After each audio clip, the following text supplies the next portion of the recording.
अगर आप किसी इंटरव्यू में जाओगे तो जो सबसे पहला क्वेश्चन आपसे इंटरव्यूअर पूछता है वो होता है tell me something about yourself, अपने आप को इंट्रोड्यूस करो। सो गाइज उसकी बात मैं इस वीडियो में करूंगी कि आपको वहां पे अपने आप को कैसे इंट्रोड्यूस करना है।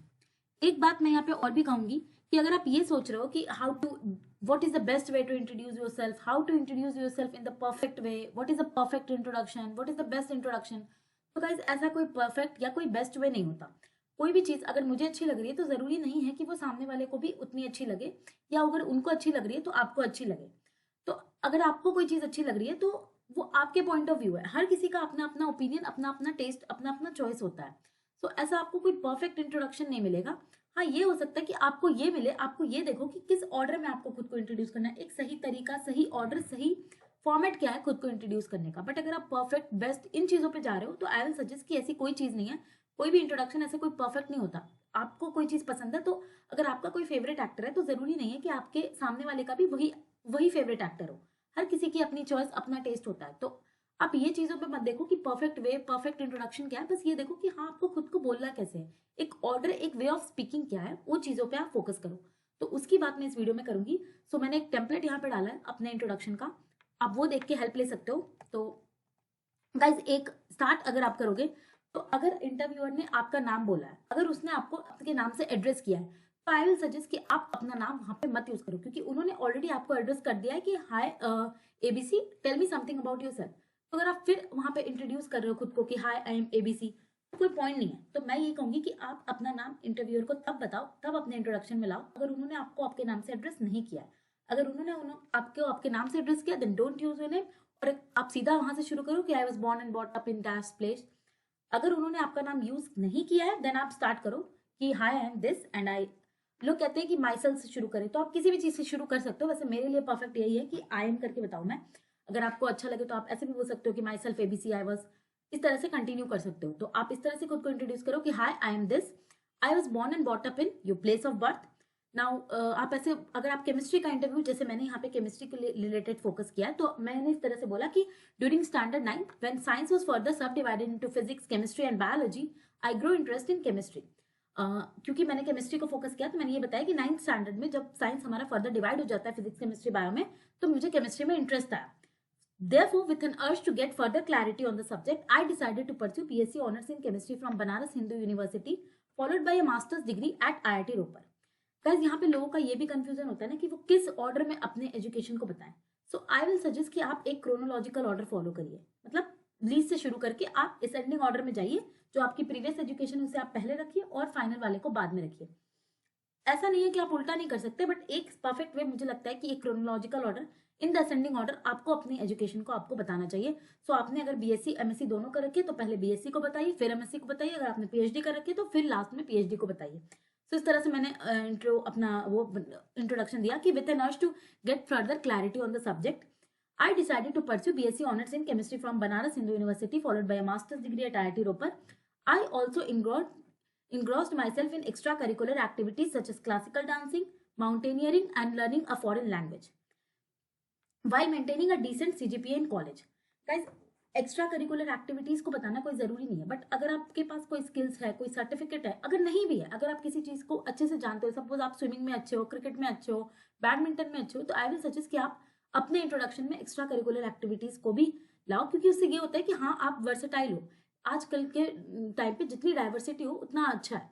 तो अगर आपके पास कोई, आपको किसी भी चीज में आपका इंटरेस्ट है या आपको उसके बारे में पता है, तो आप उसको अपने इंट्रोडक्शन में डाल सकते हो। अब जैसे मैंने यहाँ पे डाला कि and learning a foreign language, और वो मुझसे पूछेंगे कि विच लैंग्वेज। गाइस एक मैं ये कहूंगी कि अपने इंट्रोडक्शन में ना क्लूज भी छोड़ो। जैसे मैंने यहाँ पे बोला कि लर्निंग अ फॉरेन लैंग्वेज, अब वो मुझसे पूछेंगे कि किस लैंग्वेज में आपका इंटरेस्ट था, आपने कौन सा लैंग्वेज लर्न किया। तो जैसे मैंने रशियन लर्न किया तो मैं उन्हें बताऊंगी रशियन। तो हो सकता है वो मुझसे पूछ दे कि अच्छा आप अपना नाम रशियन में बोलिए या आप इस लाइन को। तो ऐसा भी मत करना रैंडम कि कुछ भी डाल देना, क्योंकि हो सकता है कि वो आपकी इस इंट्रोडक्शन में से आपसे क्वेश्चन पूछते हैं, तो एटलीस्ट उसके बारे में आपको एक बेसिक नॉलेज हो। अब वो मुझसे पूछ सकते हैं कि classical dancing, which dancing you learn, which dance form you learn.